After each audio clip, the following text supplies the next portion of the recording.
All right, we are live on here Sunday, June 4th, 2023 at 8 o'clock p.m. Central Daylight Time on the dot. I'm joined again, as usual, as every Sunday, by co-host, friend, amigo, Sean. How are you Not doing every tonight? Sunday. Then every Sunday? Mostly every Sunday No, not mostly that every we Sunday. live stream. It may not be every Sunday, but it's It's every. not it. It's not every Sunday. Well, how are you still doing regardless? Did you see Spider-Man, the new Spider-Man movie? Are you on No, Red Dead Redemption no, again? no. I'm poor. I don't. Oh, It's so you're the. watching your violent anime. Yeah, I'm poor. I don't have. Listen, here's my situation. My MacBook battery is gonna go at some point. Um, and I need $250 to get a new one. So I have that going on. I ain't going to see no Spider-Man movie anytime soon. Um, so I got to figure out how I'm gonna figure. Just go online and buy it and like do it yourself. Have you tried to put a new Mac battery into? No, It's like you know no. how The difficult. You answer know is how no. difficult. You know how built in and difficult that shit is. It's not a. It's not like a regular PC like Windows laptop where it's like, all right, just like click the switch, pull it out, boom, you're done, and put in a new one. No, no, no, no, no, no, no. These fucking things are built into the thing. Have to be taken apart piece by piece. Yeah, I ain't fucking around. I don't fuck around with Macs. Like when I was like, if someone brought their MacBook into the C&E shop or to our shopping when we were in Afghanistan, I was like, can you fix my Mac? I don't fuck around with Macs, dude. I'm not a Mac dude. yeah. I fix PCs. I'll look at your shit, but it's like, no, your MacBook, Apple stores like across the ocean that way. Sorry. It's like, it ain't getting fixed here. Right, right. I mean, Signal that's why detachment you does get an not Apple. do with Apple. So Correct. And even now, they want you to go get a new one at this point. But besides that, I'm surprised you weren't first for Spider-Man. I figured you would day one for it because of no, the first one. I'll see it later. I That's mean, fair. that's fine. I'll see it whenever. You'll see it on 30 days in Disney Plus. I guess. I don't know. I'm not in a hurry to see it. I like the first one fine. People are obsessed with that first one, and I like it, but I'm not like obsessed with it. I'm just like, I'll see it whenever. It's like not a priority right now. I have all this other shit that I'm trying to deal with. So I'll see Spider Verse. Like, you want to see Spider Verse? I was like, I got the soft. Like, I was like, you want to see Spider Verse tomorrow matinee? It's like I got OU game at noon Yeah. Eastern. So, and it's like they were gonna play that game regardless. So if they Right. played one or Right. two, so it's like it's like you can't come at noon. It's like no, there's like a softball game at noon I have to watch. That is actually a perfect segue.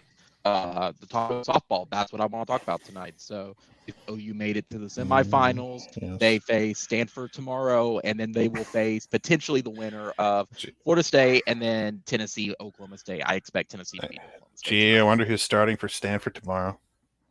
I wonder who. I bet it's their freshman. Wonder if they just gonna ride that horse till that arm falls off. But I had someone on tour. It's like, she's already pitched like 250 pitches in the past.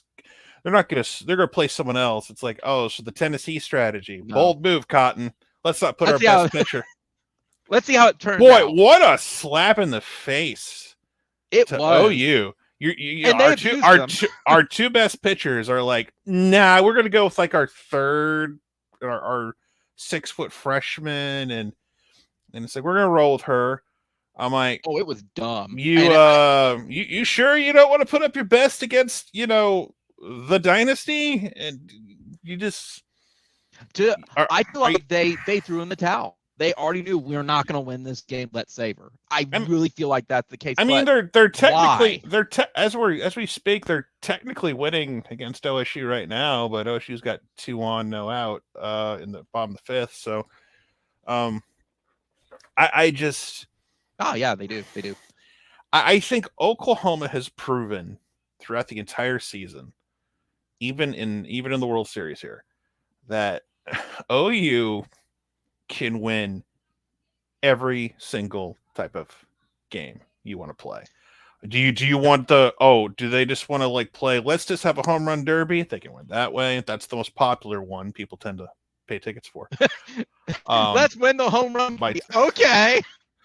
There's the home run derby option. Do you want to have a pitcher's duel? Okay, we'll have a pitcher's duel. Do you want to make them play small ball? They'll play small ball. It's just, do they need to make plays on? Do they need to make plays on defense? They'll make plays on defense. So, I mean, but the number one reason why they win all the time, of course, is because it's an OKC. It's just there's a magic bubble there that gives them superpowers. It's home field advantage, Sean. I mean, it's that's what happened with every other team before. That's why Nebraska makes it to the College World Series every year. It's always weird when OU bats first sometimes in their own home field of USA Hall of Fame softball stadium. I know, right? It's weird. I get it for a series for them switching it, but it's weird. Every year there's a new dumb fuck that pops up on Twitter and just entertains me. Like my favorite was they moved the World Series to OKC in 1997. I'm like, no, that's like 1990, but it's not a coincidence they won their first national title 3 years later. It's like, what? No. It's like, what? Wait, what? And it's so let me get this straight. They won a natty in 2000 along with the football team because that's what everyone paid attention to. But so they won a natty in 2000, and then Patty said, "You know what, girls? We're going to take the next 12 years off from winning another one." And just like, we're just not gonna. We're gonna grift. Yeah, we're just gonna. I'm gonna live. I got job security for at least 5-6 years. As long as I keep making the tourney, they're not gonna fire me because I have a ring. So I'm just gonna not try, and then we'll start our run around 2012, where we'll come up one game short against Bama. Because our home field advantage couldn't control the rain for whatever reason. Little things like that. Exactly. Washington's gonna have a really good pitcher that's gonna shut us out in 18. UCLA did not get the memo in the championship series for 19. But home field advantage and everything, It's funny because I'm literally the stadium's full of Oklahoma fans, and it's not fair. We should move. It's not. It is. It's full of OU fans. It's true. Oh no, it's not fair. No, it's not totally fair, guys. Like, sorry that right there. I'm sorry that Utah's 1,000 miles over. Like, sorry. We should move it to different places. All right, tell me where. Just tell me where it's going to play. Same thing with baseball. Which is funny, Sean, because even everyone's like David Holt even spoke up. I mean, he went, other places had opportunities to build facilities and do this, and they didn't. Guess what? The contract is through 2035, and we paid over $40 million to do these renovations. And the ACC will still be stuck in the grant of rights by then. For at least that's the ironic part. That's the funny part. I should have made that joke earlier. Nobody cares about grant of rights jokes on Twitter. They're very sad. They're not into the sports business part of things. They don't care about that, but they'll be like, this will be done before the pack secures a media deal. That one's the running anyway. That will never finish. But even Holt popped up and was just like, guys, quit whining. Especially the ones the ones that bug me is the ones that throw it out there and like, I'm just voicing an opinion. Your opinion's a dumbass opinion, and that's why you're being called out for it. Well, no, you can tell the people. You can tell the people who only turn on this thing in like May and June that they just get exposed immediately. And I'm not saying you have to be a diehard softball fan, but it's like this idea that Oklahoma can only win at home or inside the state of Oklahoma. Bitch, have you looked at their schedule this year? They only played 15 games at home. No, not even that. It was like 14. And someone's gonna they played more on the road. I mean, and people are gonna there's a bunch of games at Hall of Fame Stadium too, but it's like, but even if you add those into that one side of the pile, they're still on the road more. They go to Mary Nutter, they go to all these, they crisscross the country, and they beat a lot of these teams that are in this tournament, deep into the tournament. In these invitationals, like the only one they didn't play on the road was like Florida State for a one-off, which ironically they may play for the title at this point. But they played UCLA and beat them. They played Stanford and beat them. Duke was top 10 team. They play these teams that you've heard of before. Oklahoma State and Texas, top 10 teams. So I don't know what to tell these people that it's like, it's not fair. They just hate the fact that they're surrounded by OU fans who have the luxury to like just like show up, like, because they live in the state. And they don't have to pay income. for hotel. Well, they don't have to pay for hotel rooms and stuff, but it's like, there's a reason my stupid little tweet about the team being forced to travel by covered wagon to the stadium from the campus got traction, because people get it. It's just that time of year where people bitch about it. And because it's clockwork every single year. Death taxes. It's about a 6 hour like covered wagon ride. You know, just a slow little, you know, give or take. Yeah, it's amazing how it just goes through the cycle every time, which is funny because not in addition to the dum-dums, I'll have to tell you, man, I get it. They don't move the Rose Bowl. They don't move the Masters, like Omaha. My favorite, like everyone, see, to all the people who say Nebraska in for Omaha for the College World Series. No. I'm serious. Like, I'm being dead serious. I know they mean well, and Nebraska's the obvious choice, which I double checked. Nebraska does have a baseball team. I actually was not sure if they did or not, but they do have a baseball team. But the team you need to point to in this comparison is not Nebraska. It's Creighton, because they play in Omaha. You got to point to Creighton because they actually not only play in Omaha, they play in that stadium for their home games. And so, and if I use my magic Google machine, well, my God, they play in that stadium. The magic of it must make them a great baseball program. How many World Series titles did they have? 0. And how many World Series appearances have they made? 1. You get to go back to the year of our Lord, 1991. Were you even fucking alive then? Yes, I was. You were barely alive. Okay, I was. Yes.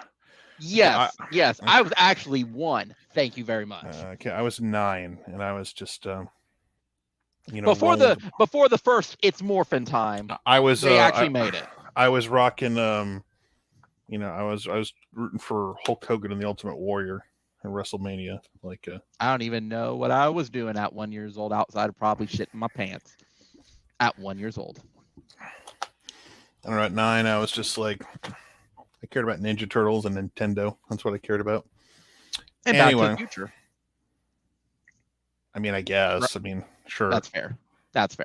But no, what I was going to say is the thing that gets me, and I understand there is toxicity in every sport, but man, has gymnastics and definitely softball really highlighted. No, but I love it when it comes from like alleged like softball people. Not like rando fans. It's like rando. I'm a D2 softball coach. I'm like, who cares what you think? Yeah. Well, it's funny because I saw the one yesterday where, oh man, if you want to talk about salt, Tennessee fans were pissed when what's her name threw the bat down. Oh, they went. It was like, oh yeah, sportsmanship. They should sportsmanship, and they should her. I went. Oh, whatever. Like if it didn't score. Man, if your boys in the Bama game last year, like, you know, did a little first down signal after getting a tough 3rd and 2, you wouldn't bat an eye. You would love that shit. Absolutely. Burrito drops her bat because she got a walk and she won the battle of like getting on base. It's just like, you know, was it a little over the top? Sure. I'm not gonna lose sleep. I'm not gonna call her a bitch on Twitter because I'm a chud.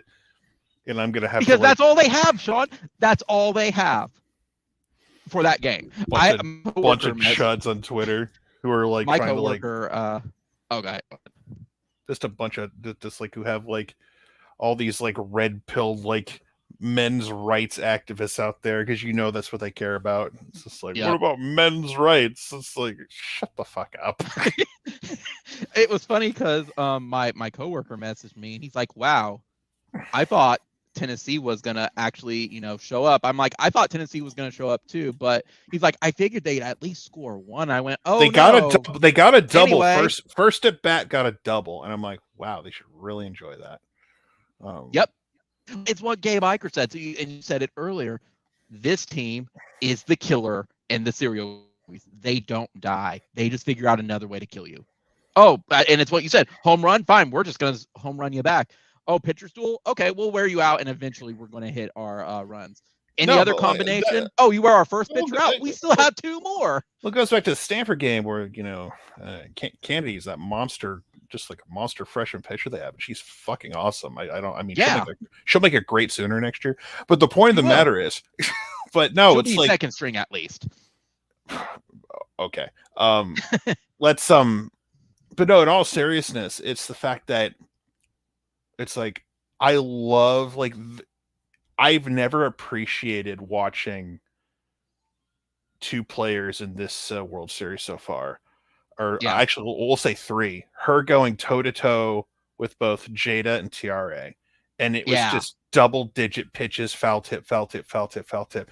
I was like, it's the first time you appreciate something like that because it's like, you know what? Even if they don't get on base or they don't like hit a knockout, whatever happens. No, it's just the fact that you're just like you're just stacking up pitches and you're wearing her down. And it's only like the first inning. And it's like, and that's why you get to the third inning. It's like, oh my God, she's thrown over 60 pitches, and it's only the third inning. It's like that's what she's gonna be worn out at some point. And then it was a 2-0 game, but it's like, you know what? And when you go up against a caliber player like that, fine. Like, because Stanford's lineup is just, to be fair, they're just not that. They're nothing special. No, they're not. Pitcher. It's like it was JDU, right? I think the initials were right. Where it was like they did the same thing. They had the awesome pitcher, but the lineup wasn't that good. But when you go up against other teams, your lineup only has to get 1 or 2 runs, and for Oklahoma fans, it's like that's a bad day at the office. Like for others, like you have a great pitcher, it's like that's all you need is 1 or 2 runs. And so, right. You know, I am not looking forward to the stress of tomorrow of what that's going to be. But you know, it is what it is. They take care of all they have to do. You take care of business, then you move on to the rest later of the week, and you hope weather's good, and then you're 2 wins away from another championship and cementing a dynasty. So. Well, is I'm only about 1.5 miles. My workplace is only maybe 2 miles north of that of it. So when we're outside walking for workout time, we'll hear the cheering. And they're like, "What is that?" I'm like, "Softball." They're like, "Who's playing?" We are, of course. Who do you think is playing right now? Well, that's why we're walking at this specific moment. It's all those Tennessee. It's all those Tennessee fans that made the trip. Come on now. You know exactly, all 15 of them. I was not worried on Friday. I think it was Friday. When we played Stanford. And my coworkers were like, "Guys, it's the 4th inning and they haven't scored or whatever." And I'm like, "I'm not worried." I'm like, "They're wearing her out."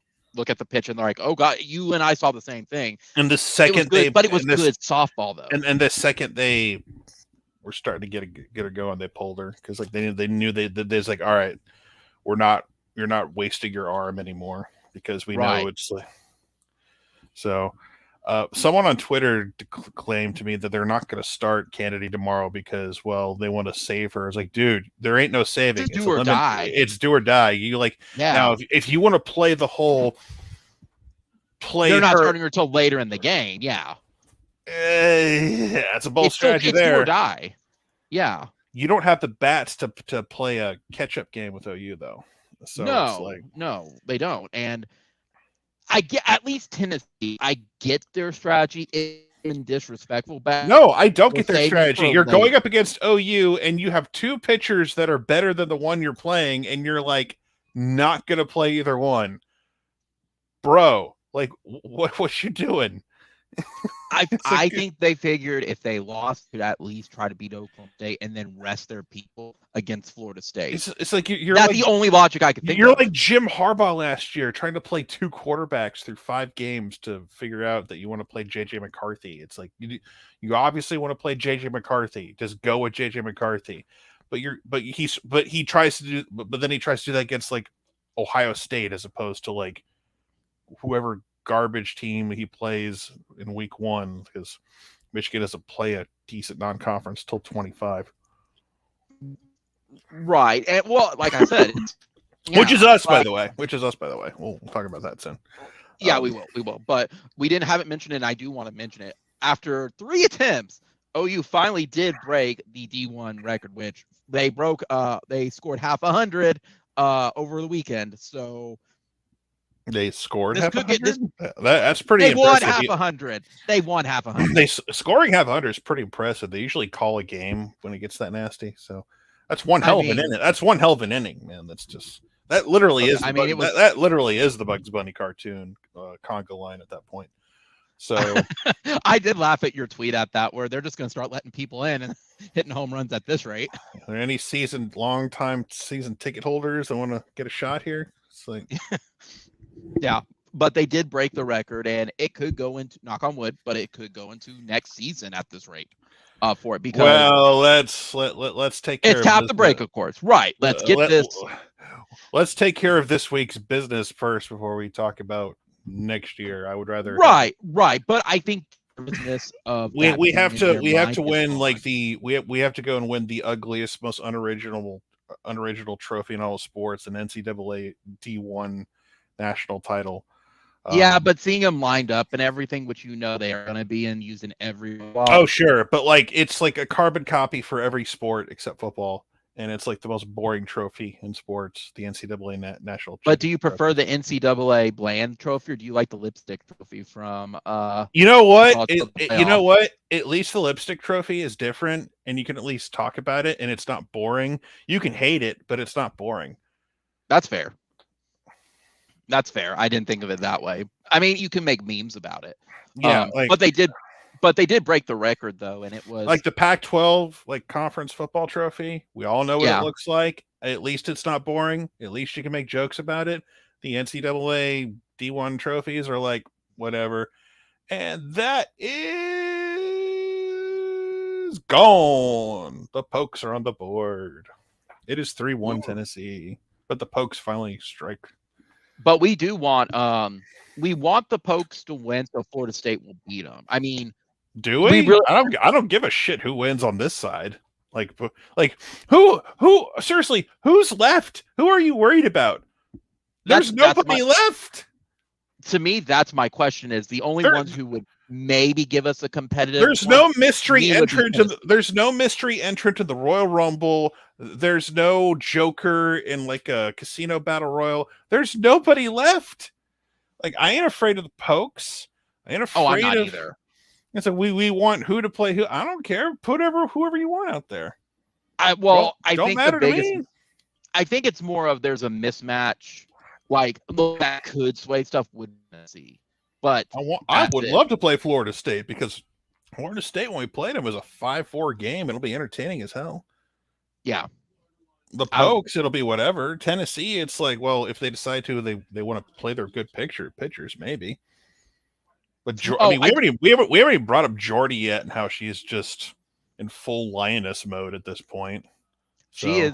She is absolutely the alpha on this team, and it's great, absolutely great. Oh, I got bad news. You got her for another 2 years too. So good luck college softball. And yeah, this team. No. Anyway, here's who this team loses after this season. You lose Riley Boone, I gotta say, is not going to be remembered long term, like outside of the team or people who follow the team, but. Riley Boone has gotten so many little moments, little hits here and there that have really been important for this season. And Kinsey Hansen's gone after this year, senior. What else could I say? She's been clutch at many points. Stracco's gone after this year. Solid. I mean, hasn't lost a game, but so it's like we're really nitpicking here. And then you have, I think Torres is gone. But for the most part, this team's going to be the favorite again next year. Oh, why wouldn't they be?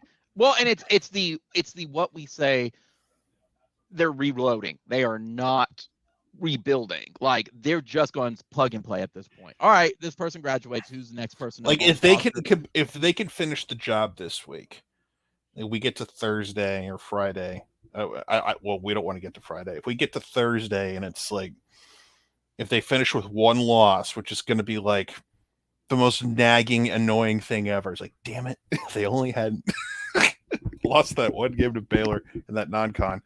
But you got that going for them. Yeah. And then you're just by numbers alone, the greatest team in history. And it's so hilarious comparing them to like the UCLA teams from before, and the difference in like. Oh yeah, they've shown the stats where it's like the home runs is ridiculous. Well, no, and I don't think that's fair. It's because UCLA was just a great pitching and great small ball, and that they were just death by 1,000 cuts. OU just like had, the best player ever for two of these years, and then and that now she's watching from the stands and doing the pro softball thing for however. I mean, pro softball is a different topic and a different discussion for another day, but it's just like, it's just nuts how OU is just like this Harlem Globetrotters level type of insanity at times. Let's add this in as well, not just with the players. And you're gonna have to remind me on it because even off the top of my head, I don't know. We always talk about like Bob Stoops, how he always brought up great coaches where they would go off. Patty Gasso with the coaching trees as well, with her sons and other players where they're at everywhere. Whether they're the coaches. If you watch my streams with Elo has a connection for OU. I mean, obviously, there are so many coaches and former players and different staffs, and he is the first one to bring it up. I'm like, I had no idea that connection was there. But he will bring it up. Yeah, he will find a connection. I mean, Utah has a connection. Utah has a connection. I mean, former players are doing broadcasting for ESPN. Different levels, and so Kenzie Donahue on Tennessee. Which is weird seeing her in that uniform the other day. She had a little bit of a rough day against OU, which is to be expected. Everybody has a rough day against OU, but it's funny because I rewatched before like about an hour ago, because YouTube is cool like this. Like the NCAA YouTube channel had the 6th inning in Game 2 of the 2021 Championship Series, where OU just like poured it on. Where Alo had the big home run to put him in the lead, and Donahue had a big hit, and so it was just fun times in OKC again, basically. But yeah, just overall. I want to add this in is I know for half of it is I've heard this as trash talking of watching this team. It's boring, and they're right. It is boring when you're not a fan of the team. That's how I felt against Bama. That's how I feel against the Miami Heat. However, Golden State with it. But LeBron's a bitch. But LeBron James is a bitch, so I always enjoy watching him suffer because he just. Well, yes, but the flip side of that though, Jordan wasn't a bitch. That's why, no, he wasn't. It was. But there's a flip side to it. That's what it comes down to. Why is Jordan better than LeBron? Because Jordan wasn't a bitch. Oh yes. There. We're also looking at you can take your rings and all your stat arguments all you want. Like Jordan wasn't soft like LeBron. Correct.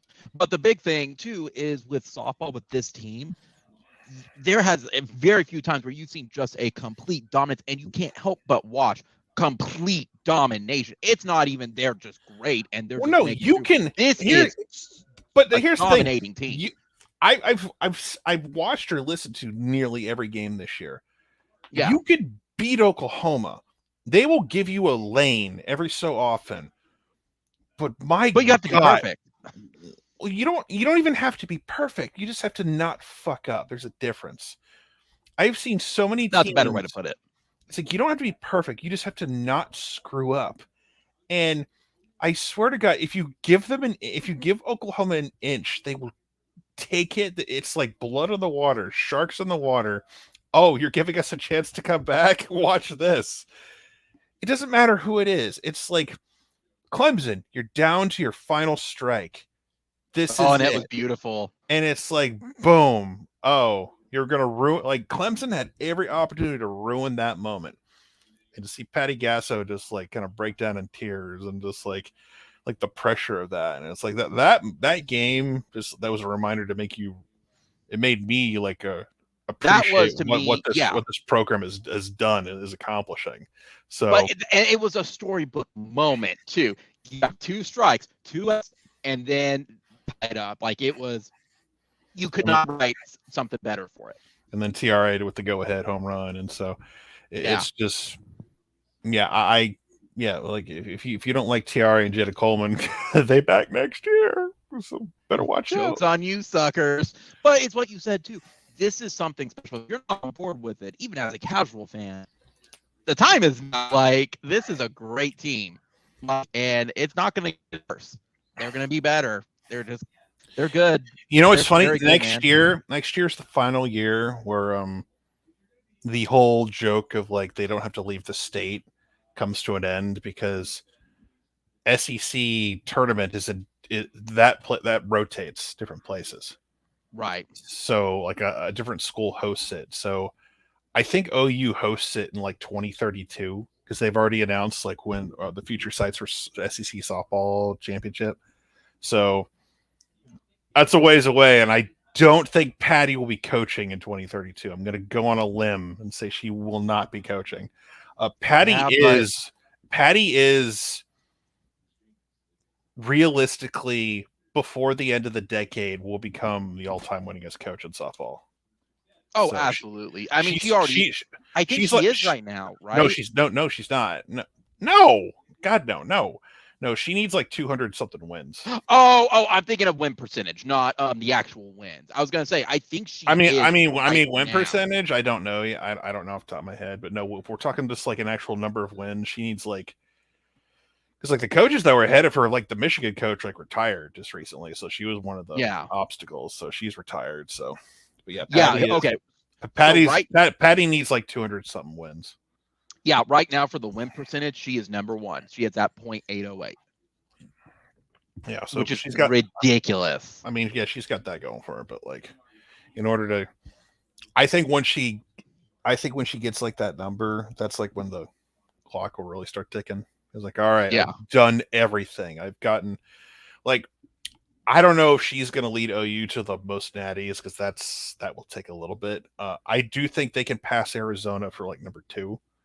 I think that's so they need a handful more to do that.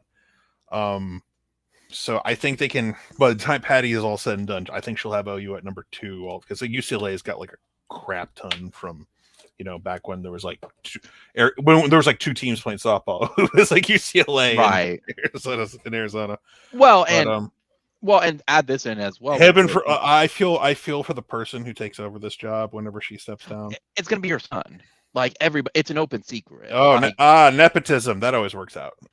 Yeah, but he's been with that program for the entire thing. As we've seen, nepotism never fails. So you gotta be careful. I get it, but at the same time, like if he's been there this entire time while they're doing it, I won't be surprised if he's at least put in the interview. There is something I will add as well. With it not being just a dominating team, it's fun to watch because it's good softball. I will always tell everybody, just like last year. Well, they're going to put good baseball. I will watch baseball because they're allegedly going to vote and give softball a pitch clock starting next year, and I'm like, really? And then I realized, oh wait, that's not an OU problem because they usually win in 5. And it's like, okay. It was funny. Dad called me. He's like, "What?" And I didn't take his call till after the game with it because I was busy with my stuff. Adding a pitch clock, really? What? And he was asking me, "What's the run rule?" I'm like, "It's 8 and 5." He's like, "No, not what I read. It was like 10 and 4." I'm like, "No, you're thinking of lower divisions, dude. Like it's 8 and 5 for it, but it's still good softball. It's great. Like, Patty's going to be both in the Oklahoma and the college softball Hall of Fame when all this is said and done." I mean, yes. I mean, I think I think we've gotten past that point like about 5 years ago, to be honest. So I think we got past that point. We cemented that legacy a while ago. So yeah, but man, it's just you have to admire it. It's great. Playing games at noon tomorrow sucks, but it's like it does. It is what it is. But like, it doesn't matter for people like me, I guess. But I'm like, well, I'm here. I keep on. You'll be watching it. I keep on threatening to do watch-alongs, but I'm just like not physically in the place to do them. So it's like, I'm just like, I don't feel really good right now. I'm not doing this. I'm not going to be a good host. And then it's Makes sense. Yeah, well, and it's one of those where it's like, I wish I could join. Well, OSU is down OSU is down the last 3 outs, so they're down 2. So Tennessee's 3 outs away from moving on to having to beat Florida State twice. Good luck. Womp womp. Good luck with that. Oh, I have to say, for disrespect that Tennessee gave us, I do think it's funny that we not only shut them out, we run ruled them, and I think it was the first run rule of the season for them as well. I mean, that's just rubbing salt in the wound. I'm hearing too much time. I'm hearing too much time between screams. So it was mentioned as well with it. Unlike softball, the baseball team didn't do well at all, which I'm not surprised because they pretty lost their entire. But they got blown up in the Virginia. Well, regardless, Oklahoma's 3 wins away from another natty. So they are almost there.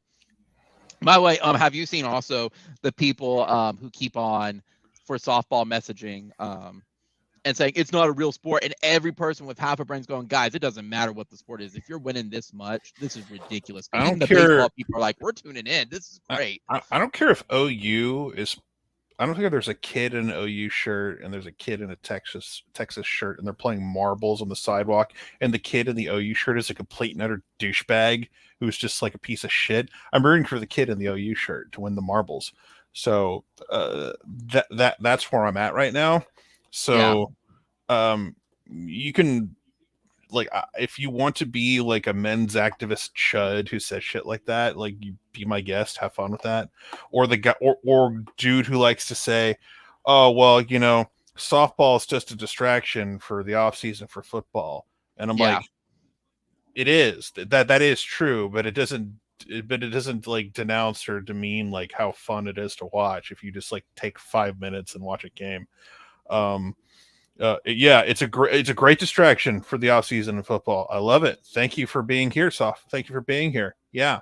So that can be true and it can still be awesome. So, I mean, if you want to be like dudes like, I ain't gonna watch women's sports, it's like, I'm not saying they're all great. Like everyone, but like I've picked mine. So yeah. I like softball. A lot of people like women's basketball. It's not. I have not like gravitated towards women's basketball as much because I'm more of an NBA guy. But that's fine. It doesn't mean I don't think they should have women's basketball. It's just I have found my thing I liked. Women's softball is awesome, and when you have a team that's awesome, it's fun to watch. And that's my story, and I'm sticking to it. Exactly. I do have to mention baseball and stuff as well, not just that. Their season's done. I'm not surprised. I was like, yeah, they're one and done.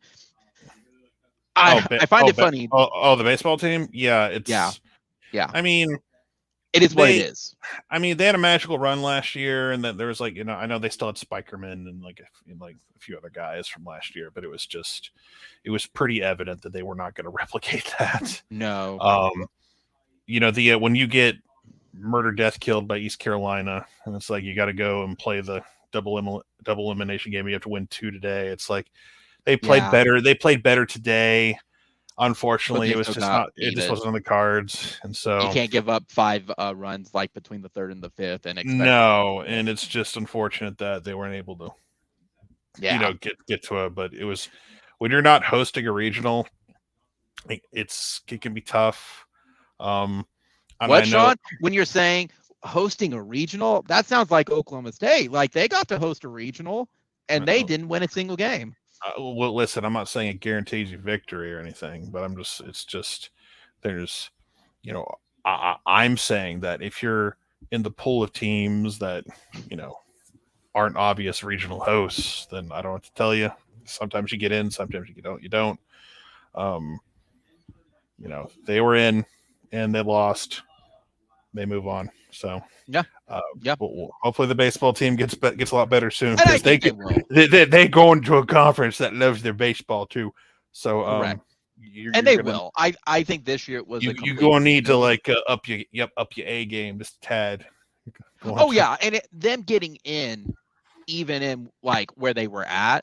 That was the ceiling. Like that went above. Well, it went above the ceiling for. I remember they'd celebrate. It's like when they go to LSU and get a win, or they beat Arkansas when they were number 1 and got a win. And it was like, yep, next stop Omaha, and that's game. And that's game. Tennessee moves on. So Pokes are out. So, yep, they out. So much for a Bedlam championship final that I was promised by some people. Oh man, Barry Trammell was right in that. The entire like we're finally gonna get. I'm like Barry, No, you're not. OSU, they're great. There's better teams above them, and they're in one of those brackets. Well, no, the OSU was good, and then they just kind of collapsed like the last week or two of the season. It was just like, all right, I don't know what's going on in Stillwater, but of course, they gave OU a little bit of a fight because it's time to play OU. We'll do our best. But just like in football tradition, they gave Josh, it up, I don't understand, Josh. Oklahoma State lost in OKC. I thought there was magical home field advantage for teams in Oklahoma. What happened? I don't understand this. It's because they're 45 minutes away instead of 20 minutes away. God damn it, you're right. That's why. It's a 20. It's longer than 45 minutes from Stillwater. I know that's longer than that. No. It really? I thought it was at least like an hour. It only takes. I thought it was an hour plus. No, because like getting even to my because there's like it's all abandoned farmland out there, right? That's why there's no civilization surrounding Stillwater. I forgot. I mean, at worst, because it's like a half-hour drive when you get on 35. I forgot, Sean. It is an hour because of construction. You got that's why they lost. It's of course. It made when is there not construction on an interstate, let alone I-35? So I mean, the state flower's been blooming every single year for gosh, how many ever times? But that's why. Yeah, I failed Oklahoma State history when I was forced to take it. So yeah. Either way, it's mainly because I just dropped out, went to the Army, and said I don't want to do this class anymore. That's fair.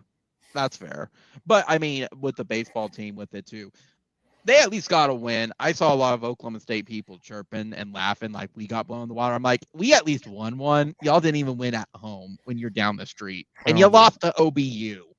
All right, I guess.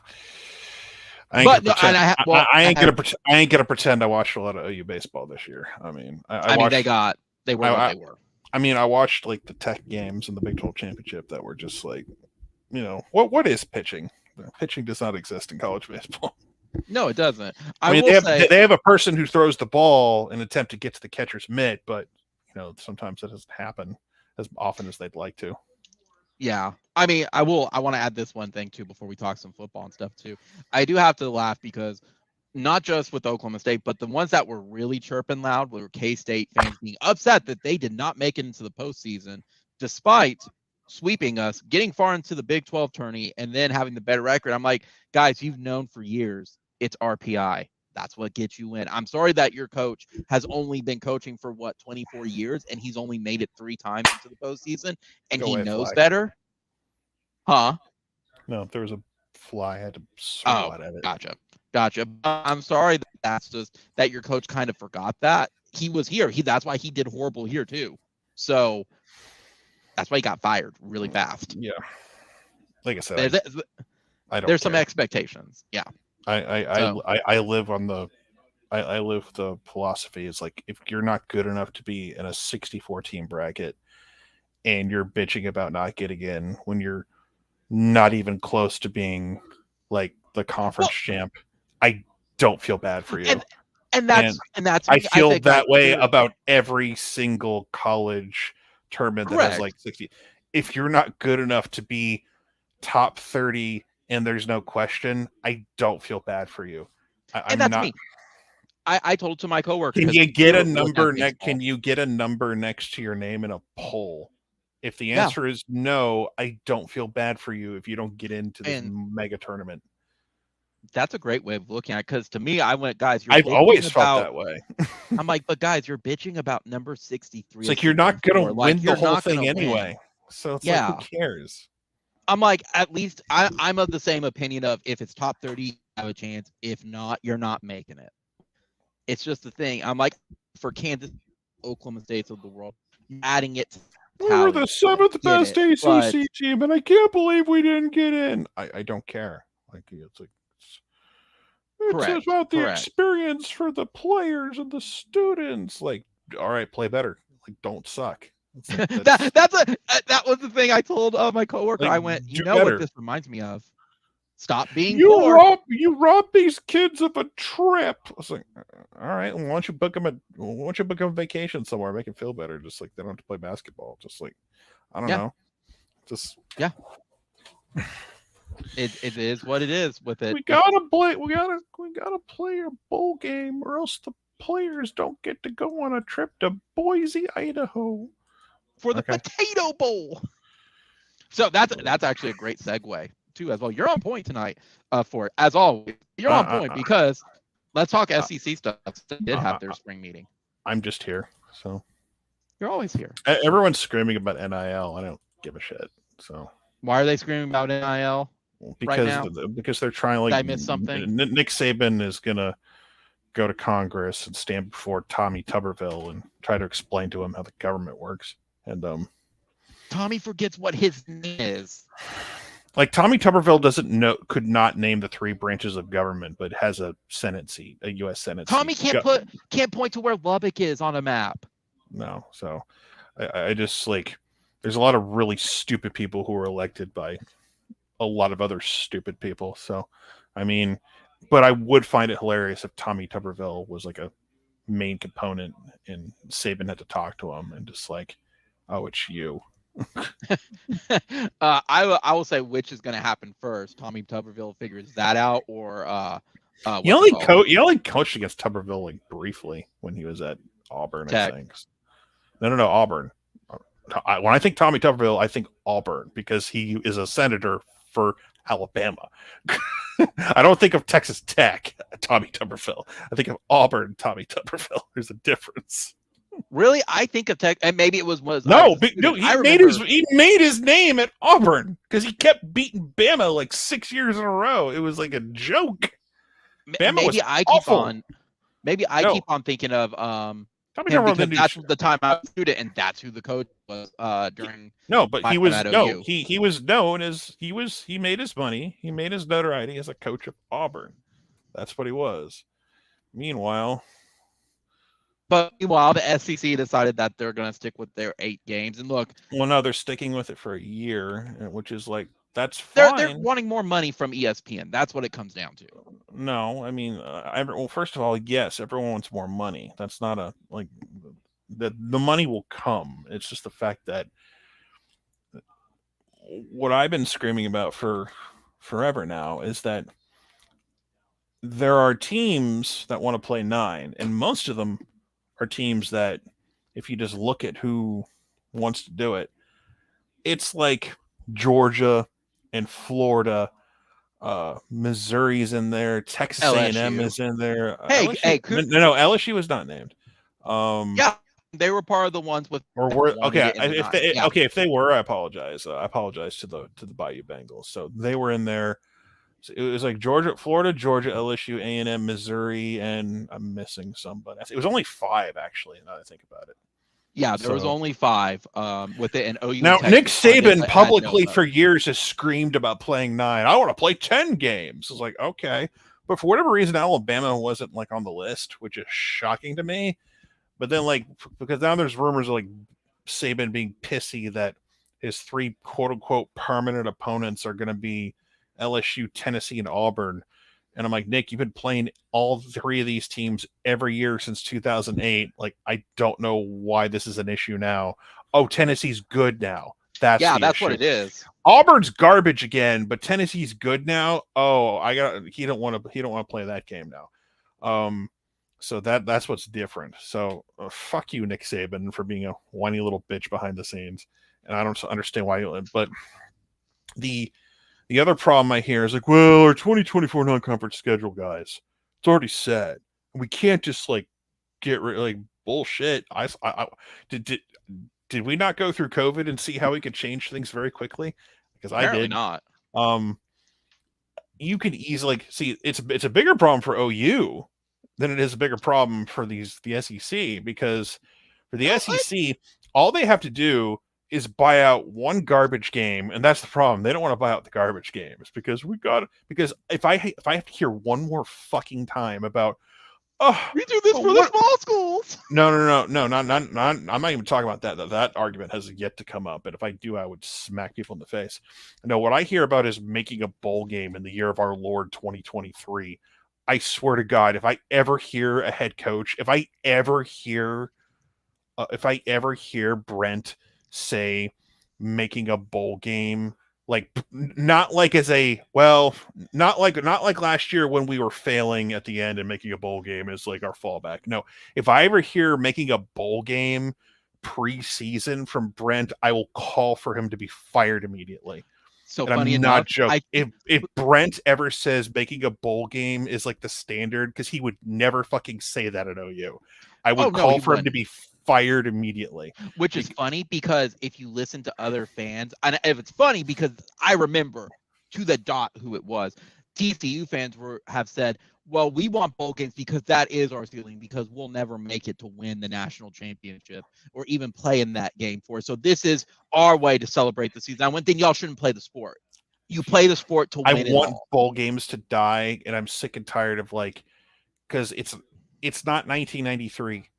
We're making a bowl game quasi meant something, because it really doesn't anymore. We have a 12-team playoff starting after next season. And the other thing, and here's where I'll give coaches a little bit of leeway, because we are going into yet another unknown of how shit's going to look and work, because we're still kind of figuring it out. I understand early on there's this mindset, we don't know how this is going to turn out, because if I'm 9-3 and I'm an SEC team, am I going to make the playoff? And my default answer to that is, yeah, probably, because your strength is listen, we're talking about 12 spots. We're not talking about 4. We are just now getting to the with the mentality of oh, a 2-loss team probably could make this thing in the top 4, depending on how things go. Not easily. Let's not say easily, but it's possible. My deal is that you have to change over your mindset of how you look at the sport and how intense the regular season is going to be, or how certain things are going to go. Right. You need to play tougher games, because even if your schedule if your schedule bites you in the ass, then you're still what do we talk about with RPI with baseball? It's the committee should and will likely look at your schedule. If you have a bunch of cupcakes and you're a 9-3 team and you're on the bubble, are they going to look favorably on someone else who had a tougher schedule? And maybe you lost a game on a wackadoo play that was controversial at the end. Because a lot of 10-2 teams are going to make this playoff. 9-3, I could see a 9-3 team I could see 9-3 a conference championship. No. I could see 9-3 Auburn doesn't make the title game. Had played Penn State non-conference, right? Yeah. Had an injury here and there, tough losses. I could see a 9-3 Auburn. All right, you'll be number 12, and you'll go play 11-1 Notre Dame and South Bend in the first round. Yeah, I could see that happen. I could see that happening. Now I'm not. And people are like, "Oh my god, a 9-3 team in the play." It's 12 spots, folks. And they want 16. At some point, there's not going to be 10-2 teams, and that's to me that's common sense.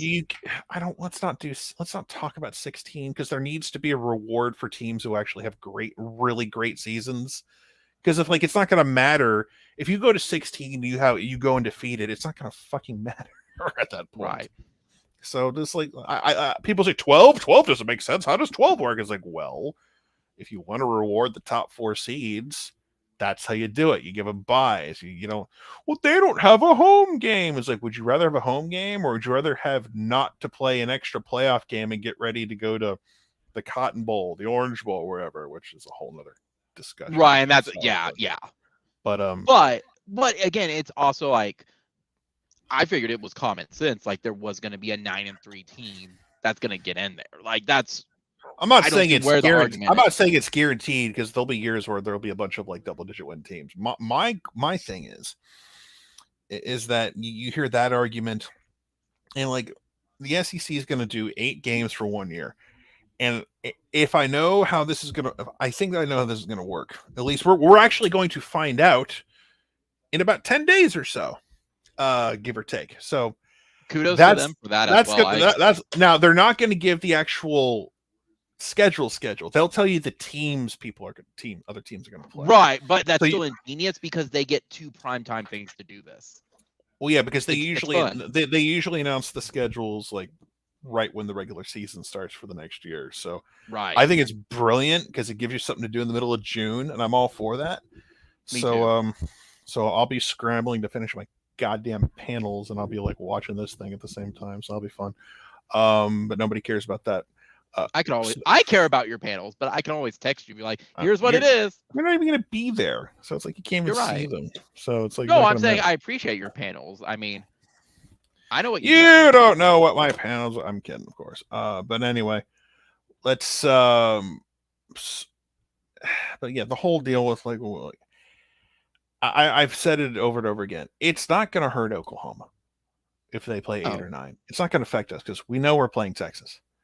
And Peter Burns like had the fucking balls to put out a tweet the other day of like what are the locks that are always going to be played every year.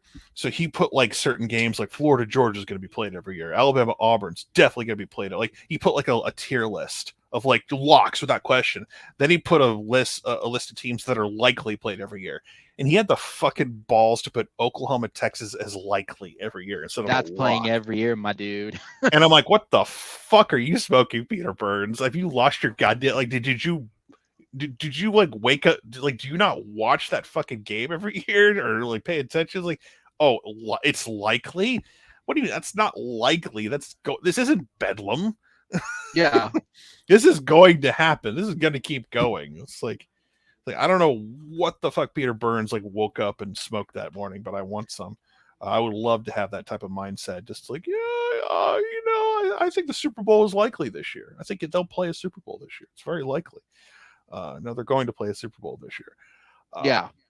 So, yeah, it's just amazing to me that the teams that didn't automatically vote for it are the pussy schools who don't win anything. It's the Mississippi schools. Yeah. It's Vanderbilt. It's South Carolina. It's all these. They want to, which is weird because there are all these like, well, we already have an in-state rival. We don't want to play another. Like, we need to have our extra. Play a tough game. Then don't have football. We don't want another tough SEC game because we need our garbage schedule to build up. Because that's been my problem with the SEC for years.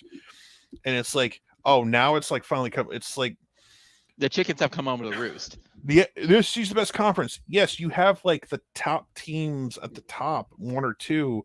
But everyone else in the middle is not necessarily equal. How many fucking when people like to use bowl games as a metric, how many times have you seen the SEC like throw up on themselves in bowl games in the middle tier?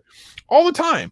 But it's like, but it doesn't matter because like Alabama keeps winning or Georgia wins or LSU or whatever at the top. So no one really bowl games matter. Sometimes they don't. Well, you love to use them as metrics. So they only matter when they win, but when they lose, they weren't motivated to be there. Yeah, they're not motivated to be there, blah, blah. So whatever metric you want to use, fine.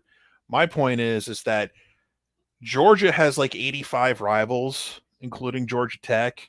And it's like, if you want to play all these games on the reg, you're going to have to move to 9. So again, OU is going to play Texas. Whoever else you want to throw on our schedule, fine. I don't care. You want to send us to Nashville to play Vandy week 1, whatever.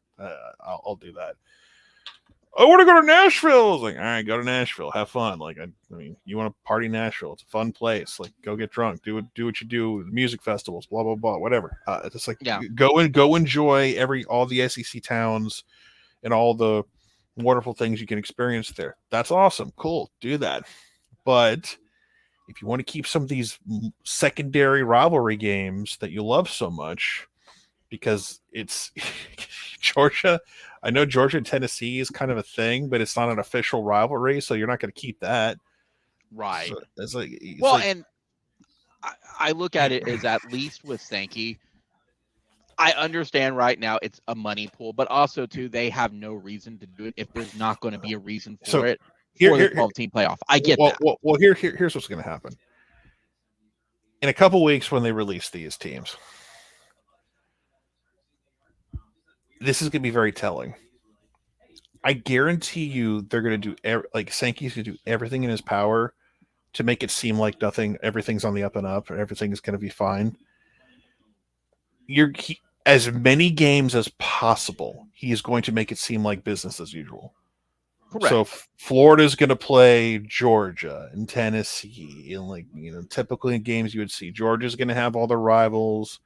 Texas will play Texas A&M. You play Texas. Well, yes, I'm not. That's not the game I want. But you're going to see certain game like Alabama's going to play Auburn and Tennessee and LSU. So you can still do. Now there's going to be a few sacrificial lambs out there, more than likely. But I think he's going to do everything in his power to make all the regular games happen. And if they don't, but if you want to create a stir and make people panic that we need to play 9, you sacrifice an obvious one. Maybe you don't have Alabama play LSU. Maybe you don't have Florida play Tennessee. Maybe you don't have Georgia play Auburn. Those are ways you get people to go, oh my God, we got to go to 9. So we got to get our 3 permanent rivals. So that's how you do it. Well, and it's funny because they want their cake and they want to eat it too, because we can't give up our want this cake. but we want to play all of our rivals. This cake? I want it. Give me that chocolate cake. You want this cake? I want it. I love that meme. You want this cake? You want this cake? But you get what I'm saying though. It's like they can't have it both ways with it. I will laugh my ass off if a lot of these secondary games, if there's some obvious ones missing, and people lose their shit. It'll be hilarious to me. And it's and then people will get mad, and people are gonna get mad at OU and Texas. You ruined the SEC for us. Don't be a bitch. Play non-conference games. We did it for years, motherfucker. Yeah. All of us are going to be laughing. Here's the thing: Joe C. and Texas, OU and Texas it's pretty. If they had official votes, they would vote for 9 because they're not pussies. As much as I make fun of Texas and OU play big non-conference games. Yeah, they go out of their way to do it. Texas is doing it this year against Bama. Yeah, and we're not doing Georgia because the SEC made Georgia pull out. It's there's going to be no return investment, so don't bother. You'll play eventually. So I think for OU, if things stay like I've been hearing and other people have been hearing, I think we'll get A&M at home. And hold on. But before you say that, I want to add my real quick from the people bitching and stuff as well from it. The one I found amusing. How dare you interrupt me when I'm going to? I know, but I wanted to say it real fast. I've been wanting to say it. It's not important. Fine. Your opinion's not important. I know. You interrupted me in the middle of a thought. What the hell's wrong with you? I'm so sorry. I was simply going to say that from what I'm hearing, we'll get A&M at home, and we might go to Gainesville. Those are the 2 ones that sounds like we might get. Now say what you want to say. After interrupting Have they changed that? No, I haven't heard anything different. We'll find out in 10 days or whatever. Well, that's fair. Because I guess it's different from where they Gainesville, but I didn't see the A&M at all. Maybe that's changed in the past couple of weeks at this point. I don't know. It could be different. We'll see. We could have a garbage SEC schedule where we play all the Mississippis and Vandy and South Carolina. Just take away the top 6 teams that you would care about playing. It's for real. If you take away the top 6 SEC schools that are the brand names and you just play the other ones, it looks like a garbage schedule. Yeah, it's not fun at all. The fun Florida, Georgia, LSU, Bama, Auburn, Tennessee, A&M. It's you got the rest of the ones Ole Miss, Mississippi State. Arkansas sounds fun, kind of. To be fair, South Carolina, I would want that one because we've never played them. That's the sole reason. Okay, then it's all right. We'll play South Carolina, sure, in Norman, and no one will care. Yeah, exactly. You got it. You we got a connection with Beamer. Yeah, and even Shane Beamer. You know the one that's still bitching to me that I find it amusing because they like to think they're one of the top dogs, and yet they're no, we can't play 9 conference games as Arkansas. Man, talk about some bedwetters from the SEC. I tell you what, A&M is the number 1 game I want to play more than anything, but Arkansas is not very far behind. Just because of how much shit. Bitch slapping Arkansas would make my day. Because they love the so much. Like, just watching those pig suey motherfuckers having to like beg us not to scorn them anymore or destroy them. I would look forward to that type of game, definitely. They are some of the biggest shit talkers too. For whatever reason, they hate us. I do not know why. Because we played them like a whopping 2 times. Well, you have to remember, you have to go back 100 years. They used to shoot at our players on the field. That's old school football. You lost me on that one. Mm-hmm. So yeah, they used to shoot guns on the field. It's like, you're not, if you cross that goal line, that's what's going to happen. Gotcha. Yeah. Either way, Arkansas being on that 9 thing, I understand Mississippi State. It's more of, I guess, I'm tired of them pandering to these. Whoop. I think we lost him. I think we may have lost Sean for it. It's one of those, I'm tired of these pandering to these SEC schools where they're 6-6 with it to protect their stuff. There you are. Where did you go? I was clicking a tab and I accidentally X'd out. So that's why we can't have nice things. I was moving tabs around and I clicked the wrong tab. So it's like, oops. Oh. You gracefully exited stage right. But no, all I was gonna say is I hate that we're pandering to the lower tier 6-6 schools. It's total pandering. But I also see too, they're pressuring ESPN because ESPN doesn't have the Big Ten anymore either. Well, no, they're filling those spots with ACC games because they don't have to pay in the ACC shit, and they got them locked in for their 13 years. So yeah, but even then, though, it's like I'd rather watch. But nobody wants to watch your garbage games against Southeastern Louisiana State. Like everyone hates those games. That's why. Yeah. Like OU is going to be forced to like. OU's got 2 games they got to go get, and they'll find a Power 5, I guess, and then they'll be forced to get an FCS team or something. I don't know what you're talking about. People are going to scream at OU, oh, where's your tough game? We had a tough game. It was Tennessee, and then we joined the conference. Dumb fuck. I don't know what you're talking about, Sean. At the rate realignment's going, Tulane's going to be a Power 5 team for us. They're going to join the Big 12. Well, Tulane used to be an SEC team back in the day. They were an original team, so they were at this point. I mean, realistically, who do you think OU is going to go get at this point to fill that spot? Fuck if I know. I have my fandom now. We're not getting USC. It's not happening. So y'all can let that dream die. We're not playing USC in 24. No. Mine is looking at it realistically, and it's not because they suck and Pat. No, I'd want to play Rutgers just because we never played them. Add that to the teams we played. Again, realistically, I'm like, I honestly have a gut feeling they're going to go for Army because we had to cancel. Oh, do we have to do this shit again with Army? Who cares? You know it's coming. It's coming, Sean. I don't want it. They're going to come to Norman. That's not going to matter. No one cares. No, we'll go to West Point. No, you're not going to give up a home game. Fuck that. Like, let the Army shit die. For real. Then who do you get at that point? The only people care about that going to West Point are 50-year-old people, and I'm 40. I don't care. You care about it, don't you? No, I don't. Yeah, nobody. You know, that's the one thing people get mad at me about. I was like, how can you say that? I was like, I'm a veteran. I don't give a shit. I don't give a fuck about playing some future second lieutenant good idea fairies who just ruin your day, who ruin your fucking 4-day weekend because they had an idea of how we could like make changes to how we inspect things, or we have to like get our rucksacks ready to go for shit we're not going to do for 6 months.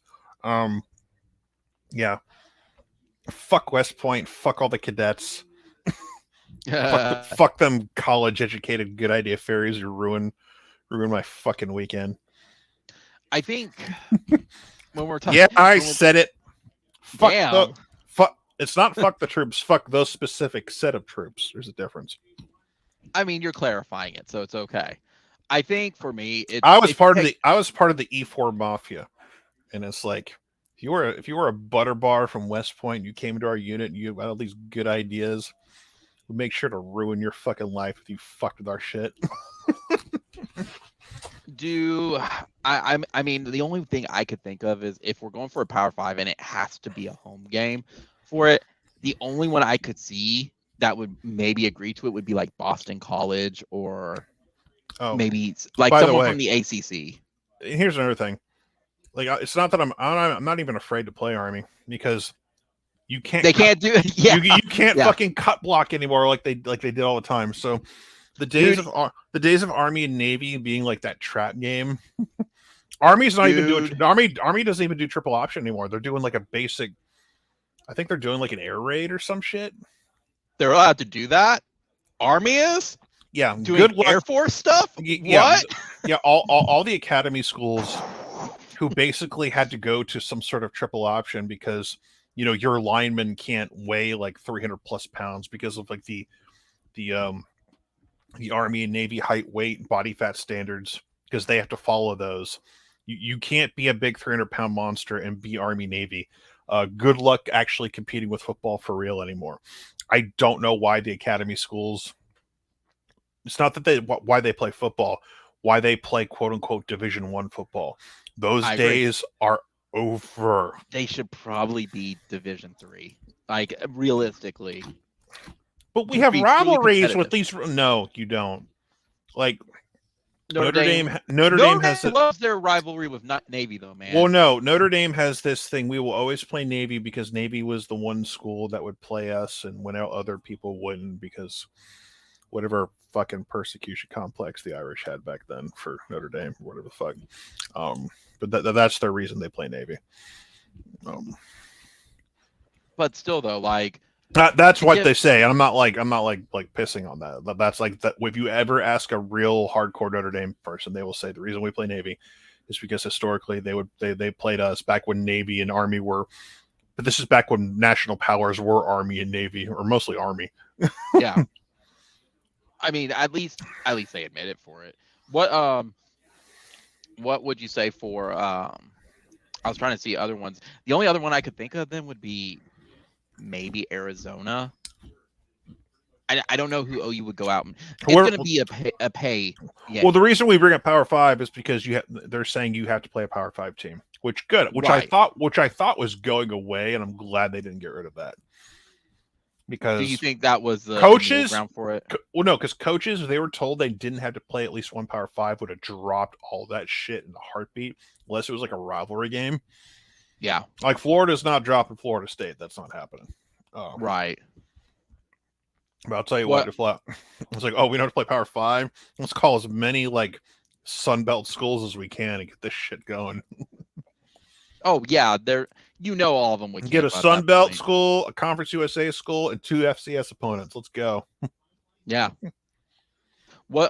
Speaking for that, you saw that. I mean, our kickoff times were announced. Any thoughts on that with it? I mean, we have a handful of kickoff times announced, so. We have a quarter of the season. We're the first game you see after game day, the first college game day that matters, anyways. So Arkansas State's a noon kick, and I hate that so much. But why? I mean, to be fair, no, wait. Garbage games should be noon kicks. I have no problem with garbage football matchups being noon kicks. I hate it being the first game of the season is a morning game. But to be fair, I don't want Arkansas State to go toe to toe with a game I'd rather watch. That's fair. And I didn't think of that. That's fair. I'm looking at it as I'm attending that game. I'd rather it be a night game to enjoy the atmosphere. No. But then again, I guess I don't Arkansas State, no fucking night game. Come on now. Well, I guess though, to be fair though, Sean, I guess I don't have to bitch or hear Carrie and Eddie bitch for the umpteenth time about our tailgating. Can't tailgate if it's 11 a.m. Well, we got one more year of the Big 12, so whatever you think about kickoff times this year, it's irrelevant. It's just like just grin and bear it. Just get through it. They totally gave us that TCU 11 a.m. kick because they're still bitter about it. They totally did. Well, no, we're a Friday. It's a Black Friday game. There's and they're not putting anything prime time in Black Friday because the NFL is having a Black Friday game now. So you're not going up against the NFL. That's not happening. Oh yeah, but it's streaming though. I don't care. It's streaming or not, it's still going on prime time. So I'm totally fine with TCU being noon kick on Black Friday. Fine. Do that. Yeah. Okay. Well, I mean, TCU might end up being garbage this year anyway, so it's not going to matter. Yeah. I think they will be because all their COVID players are gone. I mean, the way I look at it is like, okay, fine. It's like I look at OU's schedule this year. It's like, and I'll say this like for the next like 6 to 8 weeks. It's like if they don't, there's no reason they can't win 10 games if they're a competent OU team, which I think they can be. If they're competent, like our one big game is Texas. That's it. No, it's our one big game. Like everyone else is like we are favored in every single game except Texas. Okay. I would say BYU is too. Fuck BYU. I know we're gonna win it, but people are overblowing that game so much. I wish they would stop. It just they're overblowing it because it's more they want to go to Provo. It's not necessarily the fine. I mean, listen, if you're excited to go to Provo, fine, and be around Mormon territory, you can be my guest. It's like that. I'm not gonna shit on that. If you want to have a good time going to Provo and seeing the sights and everything, great. I will say it's a pretty city. Like, but this whole pro is like I'm not scared of BYU. If this team is what I think they can be this year, I ain't scared of fucking BYU. I'm not. They're the team that always and then falls because off I think our line of scrimmage play is vastly improved just by additions alone. Yeah. Is there any team then for me, if there was a team I'm a little worried about, but I'm not, if it makes sense, the only team I'm worried about would be Cincinnati, just because it's the away game before Texas, and that's kind of it. Yeah, the other ones I'm not. Sure. I mean, yeah, it's a road game, but I don't think it's a game we can't win.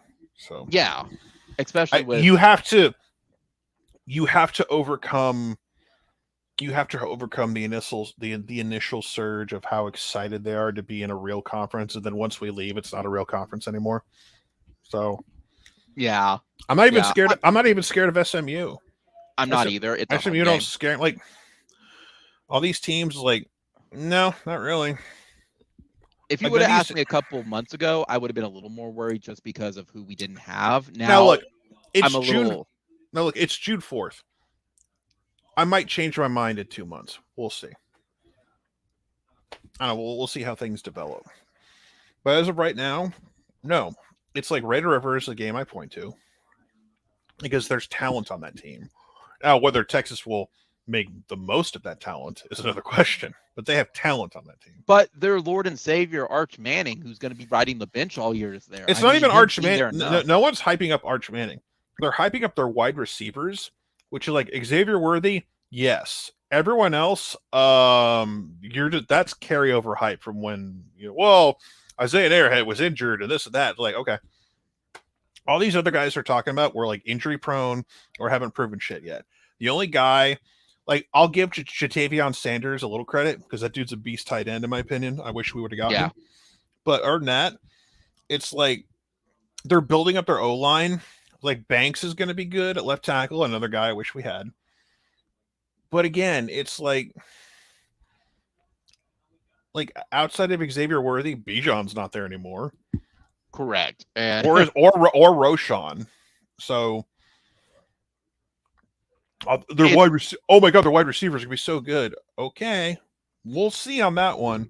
Xavier Worthy, if his hand is healed and doesn't drop wide open touchdown passes like he did last year, then great. I mean, what was your running joke last year that they kept of no, that was Arch Manning. Never mind. I was thinking of Arch Manning where it's like he already dropped his ID. That's not a good sign. I was thinking of Xavier.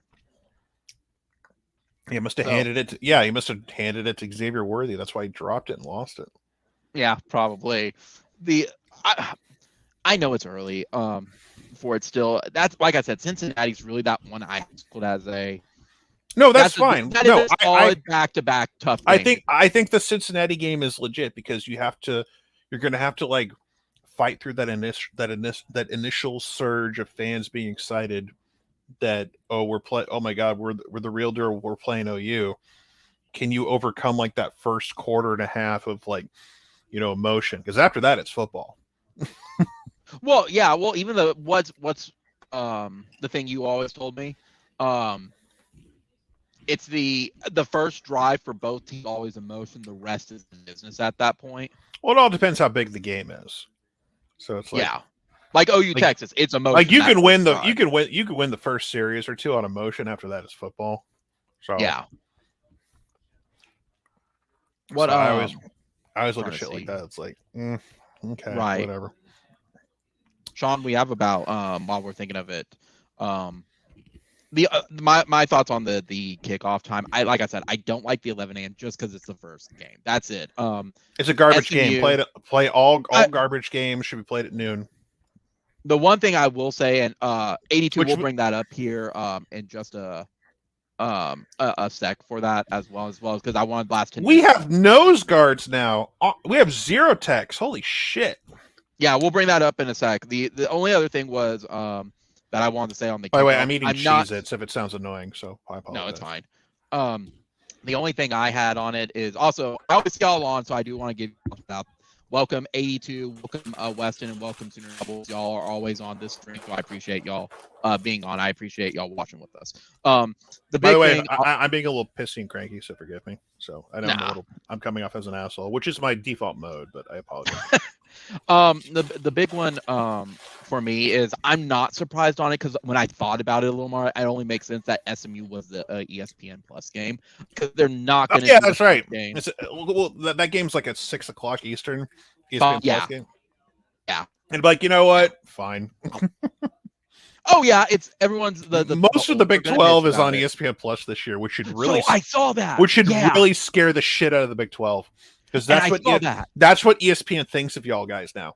For all you asshole, like, you know, hateful eight that are pissed at us and are like just gonna like whine and moan, like that's your destiny. When mom and dad leave the conference, you're basically stuck on ESPN Plus, like outside of like one or two games that matter, because ESPN's like, yeah, we're gonna give that TV time to the ACC. Yeah, dude, and that was something I wanted to bring up. Was I actually had that in my notes for it, if I can find it again for it. But you look at it, OU's the only one with ESPN like guaranteed games. The rest are like the college football channel type of ones with the streaming. There's some Fox games and stuff, sure, but the rest is all streaming. I'm like, I'm legit surprised at that, but then I'm not. That's what they think of it. They're because not the Big 12 is becoming like because after next year they're going to go through a rebrand. Don't be surprised if they change their name. Don't to be Conference surprised. USA. Yeah, they should. They should be Conference USA. Yeah, because their teams are all over the nation. Why not? That's what they are. They're Conference USA. Like the moment they change their name, if that were to happen, I'm just guessing here. If the moment they change their name happens, that's it. You can forget like this whole Power 5 bullshit. Do you think they're going to change their name, or are you thinking they're just going to rebrand, like do a new logo? Well, they're definitely going to rebrand, but I'll promise you like that. Oh, we know what it's going to be. The Heartland, the Heartland Conference or whatever. Yeah, what is it going to be? Something like what they do in anime or something. So that way they don't have to have OU and Texas as part of the record book, and it makes it look a lot better. See, now I'm thinking they will outright rebrand. I think it'd be smart for them. It's going to be called Big 12 Brotherhood, the Brotherhood Conference. That'd be dumb, but it'd be on brand, but it would be dumb. The only other thing I had for the one thing on the SMU thing was, I'm not surprised that's the one because they're not going to put TV on. They're not going to make the first game of the year streaming, and they're not going to put Tulsa as a stream because that's an in-state. That was a given, and then they're not going to put on any. I would have totally made Tulsa the ESPN. Oh, I know. I was like, if there was one that should have been it, it's probably Tulsa, but it's in-state. They're not going to do that to Tulsa. So SMU, I mean, they could do whatever they want. It's ESPN, so. Oh, I know. It is what it is. For it. Anyway. But can we talk a little bit too about some of the recruits and transfers in as well? Because we did get a nose guard. Surprise! We got two actually. So we got 2 zero techs, which is nice. Yeah. Dejon Terry from Tennessee is the one you should be excited about. Wasn't he one of their top players? He wasn't. I mean, he was a rotational guy for them, and they didn't want to lose him. But yeah, you want to have as many rotational guys on the D line as possible, especially in the SEC. And so, Jacob Lacey is rumored to be like out, like he's hurt. So now he's not a zero tech, but you don't want to lose.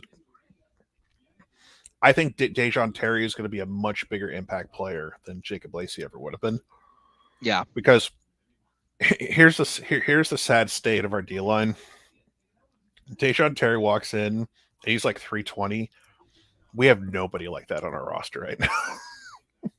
So it's like Dejon Terry could very easily be a starter by midseason, and no one would like blink. For Tennessee, he was like a really good rotational guy. Now, there's not a lot of tape on him, but what little tape there is, it's good. Yeah. And so like I'm trying not to build him up to be something I'm not trying to build him up to be like a second team All-American or something. But the thing is, with him and the kid from Utah State that we got, it gives you a little bit of depth at that position that was non-existent beforehand. So you could see Dejon Terry next to Isaiah Coe, and you could have a based like just with the schedule they have this year, it's a nice D line. It's not elite, but like the elite guy you're gonna have at the end of the year is our guys on the outside, like PJ. Like PJ Abari is gonna be your elite guy on the outside making plays. But if you could have a couple guys like we just got who could just be against, now you have to think about some of the lines we're going to be facing. We're not going up against elite offensive lines, okay? So Right. Dejon Terry, who is going up against SEC fronts, is going to come into the Big 12, and he's probably going to have a bunch of games where he eats, okay? Yeah. And he's going to be like, if Dejon Terry made like either honorable mention or second team Big 12, I would not be shocked. Yeah. So, and like because on our schedule again is just we play like the lesser teams in the Big 12 because of the expansion, the 1-year temporary expansion, and it's just insane how it's like, oh, okay, we're not playing against the regular problem teams that we normally play, K-State, Baylor, or Tech, or just like or Tech, yeah. West Virginia, like that's how sad. We don't get revenge games against any of those teams, so we have to walk out with a loss the last time we played them, which kind of sucks. Unless it's like a big. That's why I always like. As we get closer to the season, it's like, man, we keep getting just like by addition, we keep getting a little better here and a little better here. Like we should be in the Big 12 championship game, man. Come on, Yeah. Like if Texas actually lives up to what they're supposed to be, then they'll be in the Big 12 championship. But this is Texas we're talking about. But dude, Texas' schedule is so brutal. It is they're one of the toughest ones. Yeah, it's like with Bama and just like it is so insane. It's like I will be the first guy to say, look, if Texas does not live up to their hype, I'll cut them a smidgen of slack because look, I didn't make the schedule for Oklahoma. It's just the way it worked out, and we just happened to get. Do you think they pandered to us though? I don't know why they would. Like, well, I guess one of us had to have an easier schedule than the other. It's just because everybody wanted to play us, and they probably appeased on some of them. I don't know. There's a lot of bitching and moaning trying to figure out who's going to play who, but because you got to appease the new members or whatnot. I was like, well, whatever. So. But for Texas, it's like, man, there's people like poking their heads, like there's like, the meerkats, they're poking their head up out of the hole, like the Gophers, and like, I think Texas could beat Alabama this year. And it's like, they're doing it. They're doing it again. They're doing it. I think they'll go into Tuscaloosa and win. They're doing it. They're saying it. They're starting to say it. All right, chat. This is the point where we throw our heads back and laugh. Ready? Well, no, Ari Wasserman got that shit going a couple weeks ago. I'm starting to believe it's about a month early. No, this is on point. Okay. So, because people think Quinn Ewers is something special. Look, I'm not going to deny it. He's a solid player, but he's not. I'm going to beat Bama. No. Bama. If he hadn't gotten hurt, they beat Bama, guys. Come on.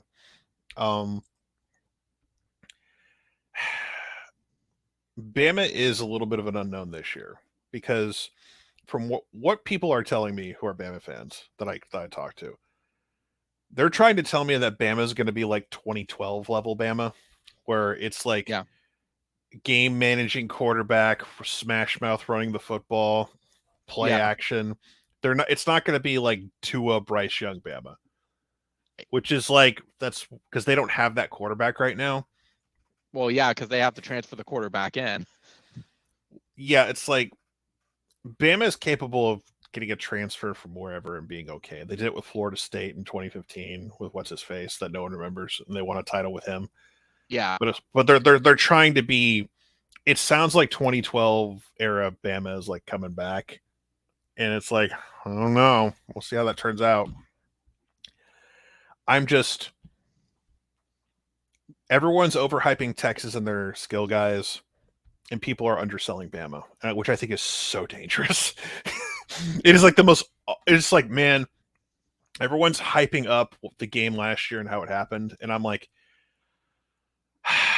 Bama's gonna fucking murder them, aren't they?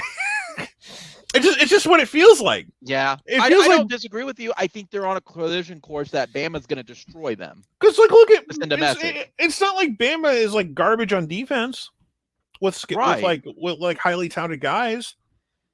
So it's like the only guy, as I mentioned before, that I think is worth a shit, that is guaranteed good when he doesn't drop passes, is Xavier Worthy. He could be a beast.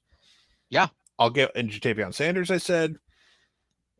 The O-line is the key. If this O-line is actually because they got all those offensive linemen like 1 or 2 classes ago, and maybe they got the transfers and stuff. No, I'm not even talking about transfers. I'm talking about like high school guys. Oh, gotcha. So if they live up to the hype, fine. Someone's trying to hype up the Texas D line. I don't know what the fuck they're smoking, and Ari Wasserman's one of them. Like I don't know what you're trying to tell me with the Texas D line. Yeah. Well, and let's add this in too with Texas as well, or Bama as well. Miami's still fucking Bama, guys. Miami's about to steal game 2 if they can hold on here. So, sorry, I got the finals. It's right. No, that's fine. I knew the NBA finals. We're feasting on some good sports this year. I think the Nuggets are going to win it in 6, but that's well, let's see what happens in 18 seconds. I'm not surprised with the Texas hype. Like I said, I agree with you with Bama being undersold. Guys, it's still Bama. They Nick Saban. Like, oh no, Georgia should still be favored to win the SEC. But... Right. There's no reason why they shouldn't be. Game, Miami wins. So 1-1. Who they needed that. They needed that win. So. And then of course Stanley Cup as well with it. That was game 1 there tonight. We'll see what happens game 2. Yeah. Sooner Cowboy did have a question though. Who do you think our next recruit is? That's going to announce or actually commit? I guess. Fuck, I don't know. They just had a bunch of camps, so that could be anything. Well, the barbecue is coming up. What's that is okay. Okay. So all right. So let me get my just like smacking my Cheez-Its all over. They're so good. You said Cheez-Its? Yeah, like regular Cheez-Its that are fresh are fantastic. I want to add this in then. I'm so sad. People who say it's a garbage snack cracker can go fuck themselves. Cheez-Its are great. No, that's great. No, I'm just letting you know I'm very disappointed that we lost a national treasure in the Cheez-It Bowl, because regardless of the bowls, man, how can someone be the cheesiest with Pop-Tarts? They're going to be the tartiest? That's stupid. I don't care what anybody says. National tragedy. I mean, we all know our former punter got to stay in the cheesiest room for the Cheez-It Bowl. And he's the last one. He's the last one to stay in it. So it's true. So that's OU's room now. That's our home away from home, I guess. Right. Okay, so barbecue. Not just the barbecue, like the weekend before the barbecue too. See, that I'm unaware of. That. Oh no, you don't understand. The week before the barbecue is also kind of big. So what's all going on the week before then? Well, Williams and Winari is going to be here for the week before. David Stone will be there on an unofficial. Interesting. Okay. Because he wants to be there with Williams and Winari, because those guys are like only the top 2 defensive linemen in the country. Depending on what. Well, isn't David Stone just taking visits now just to take visits because they're free trips? Well, God damn it, motherfucker! Let me talk. Okay. So So he's going to be there on the 9th. David Stone is also coming back the week after for the barbecue. Now, I could be wrong, but I think it's a really good fucking sign for Oklahoma that he's going to be there the week before to talk to Williams and Winari and say, bro, you should come to OU with me. We're buds. Yeah. And then be there the next week at the barbecue with a bunch of other studs. So, also Dominic McKinley is going to be there, who's like another 5-star defensive tackle. It's weird. Okay, Dominic McKinley is likely going to LSU. That is a hard battle to win. The dude is from Lafayette. It is not likely, but stranger things have happened. You shoot or shoot. Well, wasn't our last one from Louisiana, Frank Alexander? It's been a hot minute. I don't know if he's the last one. He's just the one I can think that mattered. So yeah, here's your barbecue list. David Stone, Sammy Brown, 5-star linebacker, who people are saying he's going to Clemson at this point. Yeah. Which might now I want to see what people say after the barbecue because Brent's going to be there. But like, by the way, Sammy, I'm not at Clemson anymore. So if you want to be an awesome linebacker at Clemson, like all the awesomeness came with me to OU. So maybe you want to come over here. Now you might go to Clemson anyway. So see some Dominic McKinley's going to be there. Joseph Jonah Ajanye is going to be there. A lot of people think he's going to go Georgia, from what I understand. I know OU is like heavily predicted still. He's like a big time, D lineman that hopefully we'll get, but we'll see. Zion Kearney, wide receiver commit, who is going to be there. Nigel Smith, another big time defensive lineman, is also going to be there. That I think OU has a good shot at. Cade Durham, like a top 200 player at running back, he's going to be there. Jaden Hardy, he's an OU commit. He's at safety. He's going to be there. Samaj Jones, another quarterback we're going after. We're probably going to go for 2 QBs in this class. So, yeah. And also Michael Hawkins will be there, our QB commit. So he's aware of this. Devin Jordan, who's like an in-state kid. He's a defensive back. Plays at Union. We'll see how that one turns out. A guy who's kind of like this is a guy that people are really into. He's like a JUCO, Michael Baganowski at Junction City, Kansas. Or is he a JUCO? No, I think I think he's a. I'm sorry, I think he's a. I read that wrong. I read that at CC. No, he's a high school guy, but he's like a. Yeah. Michael Baganowski is like. He's like low on the totem pole of national rankings, but he's like one of those diamond in the rough guys. He feels like a Brent Venables type linebacker guy. So like he's ranked 475th in the country, but he's a Venables guy. So we'll see. So that means he's going to end up higher then. Potentially, or we'll see. Xavier Robinson's going to be there, which I don't know what's up with that dude. That kid thinks he's way more special than he is. He's a running back. Yeah. The running joke with him is like he's still waiting for that Bama a running offer. Back with a running back waiting for anyway. Sorry. Yeah, he's a 3-star back who I would love to have him. I think he has potential. He's like 6'2", 221. I think he'd be great at OU. A lot of people are he was supposed to go to Notre Dame. Now he's going Iowa State's like the big favorite for him. Yeah, it's like, bro, like why don't you come to OU? Like you could be a guy here. It's like I think he's a dude who thinks he's way better than he thinks he is. Yeah. Like the joke is Bama offered 2 other of his teammates and not him when they came to visit his school. So that tells you all I need to know. And there's a bunch of other guys that we could go on and on about, but it's still like the next 2 like June is going to be a fun month for these visits. So we got 2 big weekends. The one thing that feels very obvious at this point is that David Stone's going to be a Sooner. I mean, you don't go. Yeah. You don't spend 2 weekends back to back at OU if you're not going to OU.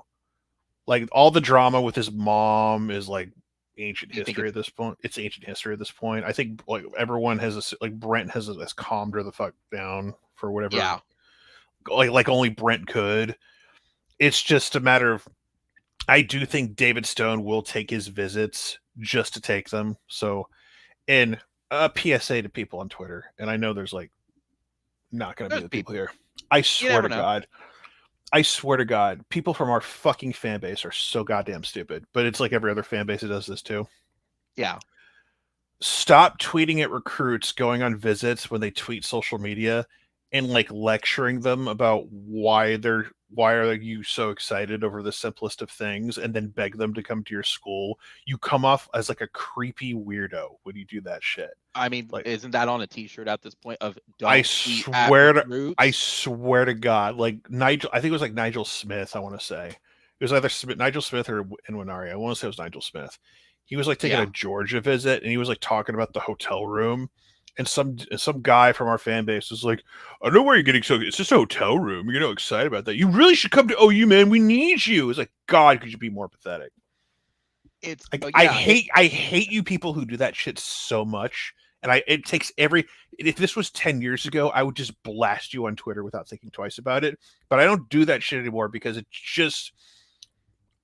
just wasted energy. And my body cannot take that type of stress anymore because I will fucking kill myself if I do that shit. Not me taking a knife or something. Like my body will just spontaneously combust.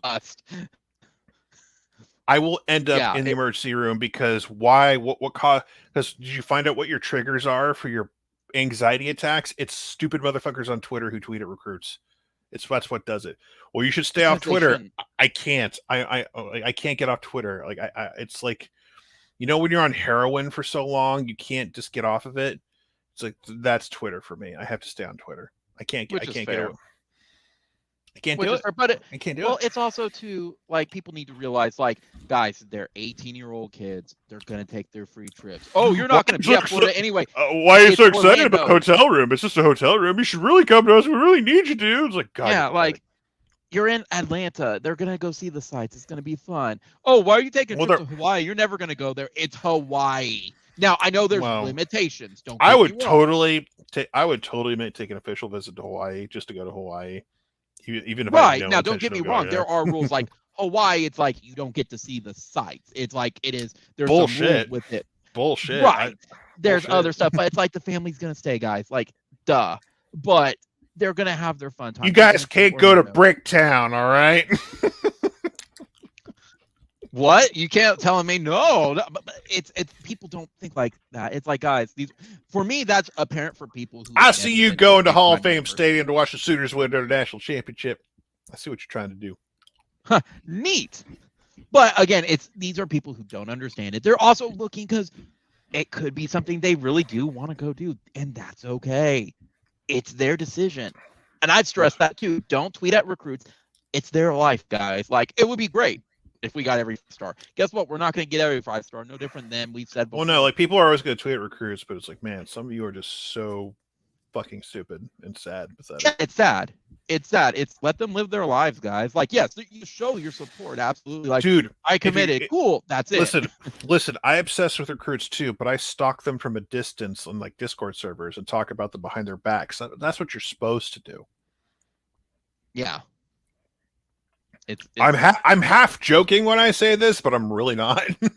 and yeah, I agree. You don't do that shit publicly.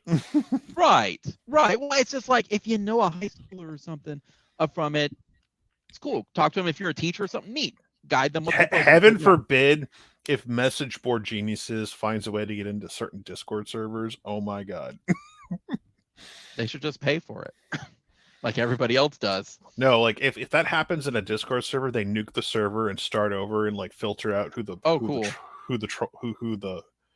mole was. Yeah, I mean that's brilliant in my opinion. Sean, thank you for joining me again tonight. It's been a great talk. We got a lot of stuff tonight with it. Even with it being the middle of almost summer at this point, it's still great. Everyone, thank y'all for joining again. I want to add on Mr. John as well. You're always on the live stream, so I appreciate you joining in as well. So everyone, be sure to comment, rate, subscribe, like, hit the notification bell when we go live. Be sure to visit Sean's channel. Everyone knows Sean's channel. Make sure you cut down a tree tomorrow and rooting for Oklahoma to beat Stanford. Kill Exactly. Make sure the streak keeps going. Again, spread the word to other people, guys. The larger the community, the more interactions and more talking we get to have. Be sure to watch any of previous videos, live streams. They're great time killers to also have something on in the background. I think next live stream is going to in 2 weeks for it. It's going to be the Wednesday hangout 2 one. I think that's going weeks. to be, yeah, in 2 weeks with it. And 2 then weeks. 2 weeks, and then we'll be followed up with the 2 Sunday one. It's either one of weeks. them. 2. Hey, we're under 90, Sean. We're under 90 days till kickoff, which is still 90 days. I might be here in 2 weeks. We'll see. You'll always be here. You admit it. You're the YouTube guy, man. You'll always be here for OU stuff. But I'm more of like, that's 90 days. I have conventions I got to go to. I've got stuff I still got to do before football season. So everyone, thank y'all. Boomer Sooner, only one, and I will see everybody here in a couple weeks. Later.